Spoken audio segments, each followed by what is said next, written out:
नमस्कार, मैं मोहित बिष्ट। दोस्तों कैसे हैं आप सब? उम्मीद है आप सब अच्छे होंगे, स्वस्थ होंगे और तंदुरुस्त होंगे। दोस्तों आज एक काफ़ी अच्छी खबर आई है हल्द्वानी सुशीला तिवारी हॉस्पिटल से। हिंदुस्तान न्यूज़ में वो प्रकाशित की गई है, जिसमें अब ये कहा जा रहा है सुशीला तिवारी हॉस्पिटल से कि अब जो गरीब लोग हैं उनको अब आयुष्मान की सुविधा काफ़ी अच्छी तरीके से मिलेगी। अब रात को भी आयुष्मान केंद्र खुलेगा।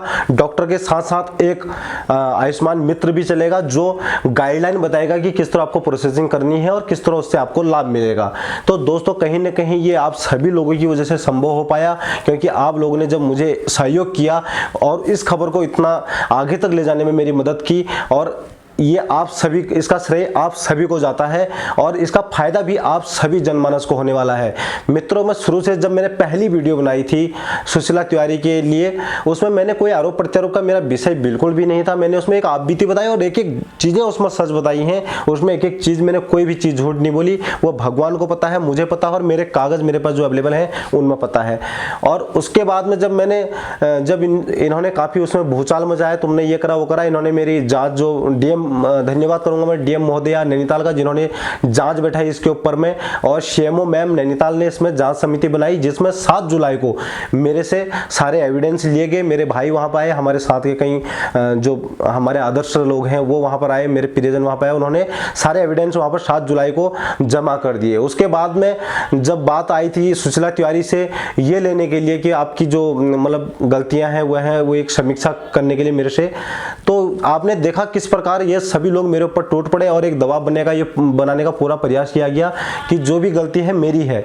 लेकिन मैं सत्य के साथ पहले भी था, अब भी हूं। चाहे कल मुझे आप जेल में बंद कर दो, कोर्ट में ले जाओ, मैं तब भी वही बयान दूंगा। मैं अपने बयानों से पलटूंगा नहीं, क्योंकि जो मेरे साथ में हुआ वो हुआ और मैं उसके साथ में अटल सत्य हूं।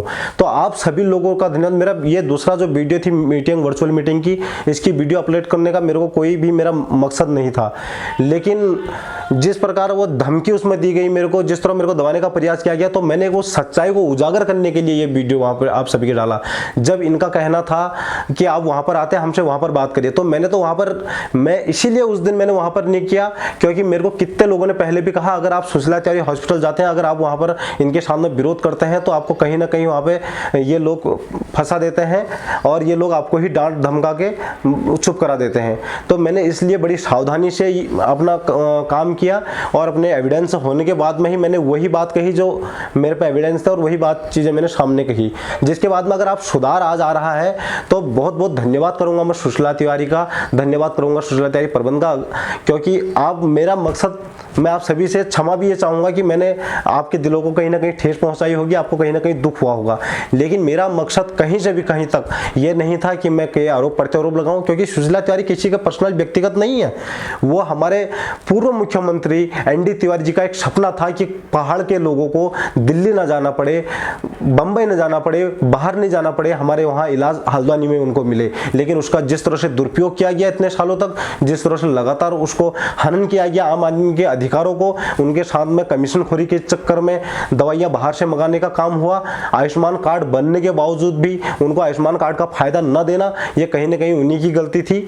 इसलिए मैंने ये आवाज उठाई। जो मेरे साथ हुआ मैंने तो वही व्यक्तित किया, लेकिन जब मैंने देखा, मेरे से कई फोनों द्वारा जब बताया गया कि जो पीड़ा आपकी है वही पीड़ा मेरी भी है, उन लोगों ने अपने एविडेंस भी रेडी करके रखे हैं, बोला अगर कभी जरूरत पड़ेगी मोहित भाई हम आपके सामने खड़े होंगे। तो मैं सभी धन्यवाद करूंगा आम जनता का, और मैं सुशीला तिवारी से मात्र ये निवेदन करता हूं कि मैंने कोई आरोप प्रत्यारोप का मेरा विषय नहीं था आपके हॉस्पिटल को या हमारे हॉस्पिटल को बंद करने का। मैं आपका भी नहीं बोलूंगा, क्योंकि हॉस्पिटल हम आम जनता का है, हमारा अधिकार है। अगर वहां पर गलत हो रहा था आवाज उठाने का हमारा अधिकार है, तभी वहां पर चीजें सुधरेंगी, तभी हमको फायदा मिलेगा। गरीब जो बड़े लोग हैं, जो पैसे वाले लोग हैं, उनके लिए तो प्राइवेट हॉस्पिटल के कई दरवाजे हैं, लेकिन हम गरीब लोगों के लिए एक ही दरवाजा बनता है, वो है सुशीला तिवारी। अगर उसमें भी हम लोगों को फायदा नहीं मिलेगा, इस तरह जिस तरह मेरे सामने हुई लापरवाही हुई, जिस तरह से दवाई बाहर से मंगाने का काम हुआ, इस तरह मैं नहीं चाहता था किसी और के साथ हो। आज मेरे साथ में आम जनमानस खड़ी है, तो मैं समस्त जनता को धन्यवाद करना चाहता हूं कि अगर आप मेरे साथ में खड़े रहो तो हम सुधार जरूर लाएंगे। मेरा कोई मकसद आरोप प्रत्यारोप का नहीं था। मैंने बार बार ये कहने के बाद में भी वो मेरे को गलती ठहराते रहे, इसके लिए मुझे वो वीडियो अपलोड करना पड़ा। मेरा कोई और मकसद नहीं है, मैंने कभी नहीं चाहा कि मेरी वजह से किसी को ठोस पहुंचे। मेरे दिल में बहुत दरिया दिली है, मैंने कभी नहीं चाहा मेरी वजह से किसी डॉक्टर का, किसी कर्मचारी का, किसी की नौकरी जाए। अगर ऐसा मेरा मकसद होता तो मेरे पास जिस तरह के जो मेरे पे एविडेंस थे, मैं उसका खिलाफ कोर्ट में जाके कहीं से जाके भी उस नौकरी को छुड़वा सकता हूं। लेकिन एक दरिया दिली है कि मैंने ऐसा नहीं करा, बल्कि मैंने एक सिस्टम को सुधारने के लिए मात्र ये आवाज उठाई। मैंने कोई सरकार के ऊपर आरोप प्रत्यारोप नहीं लगाए। वहां पर काफी सरकार ने बहुत अच्छे काम कर रखे हैं। वहां पे मैंने अंदर जाके देखा, वहां पर काफी अच्छी मशीनें वहां लगी हुई हैं, बंशीधर भगत जी द्वारा दी गई हैं। तो वो गरीब लोग को उसका फायदा मिलना चाहिए।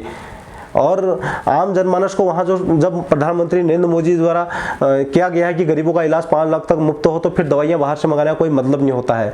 तो आप लोगों की जो ये पहल है ये काफ़ी अच्छी लगी। आयुष्मान कार्ड का हर व्यक्ति को लाभ मिले, मैं ये कामना करना चाहता हूँ। मैं आप लोगों से निवेदन करना चाहता हूँ। मैंने कभी आरोप प्रत्यारोप का विषय कभी नहीं रहा मेरा, क्योंकि वो हॉस्पिटल हमारा भी है, जैसे मैंने पहले भी कहा है। इसलिए आम जनमानस गरीब को वहाँ किसी भी प्रकार का परेशानी न करना पड़े, इसका ध्यान रहे।